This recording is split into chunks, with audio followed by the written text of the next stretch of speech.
So, ayan. Umorder nga pala ako sa TikTok nito. Bali, nung isang araw pa ito dumating dahil medyo busy nga ako.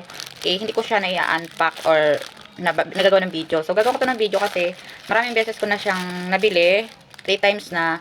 Actually, ano to, for my skin. Para sabi nga nila, mag-glow at pumutika. So, dahil medyo na-stress na nga ako sa aking itsura, mga last year month.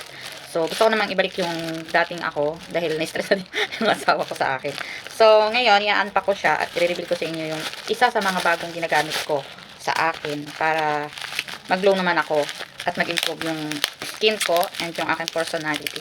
So, ito po ay capsule. Actually, madami na akong biniling pampaputi. Pero ito yung nag-tip sa akin at nahiyang sa akin. May nabili din ako na medyo mahal siya at saka medyo sikat yung name niya. So, hindi ko na lang babanggitin.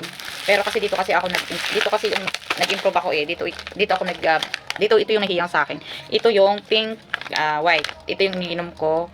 Bukod pa sa mga other na mga napablog ko nun about sa aking Papa Blooming. So, ito yung pampaputing na ginagamit ko. At effective siya.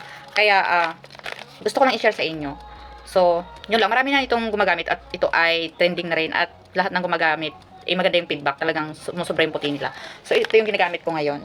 So, ang iniinom ko pala ito ng 3 tablets sa isang araw. 2 sa umaga, 1 sa gabi.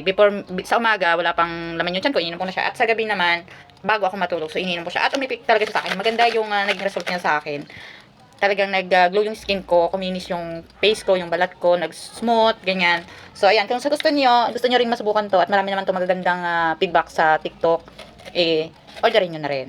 So, ayan, thank you. Yun lang yung share ko ngayon sa aking video. At meron pa akong i-unpack. Ito pa. So, isa rin to sa, i-video ko.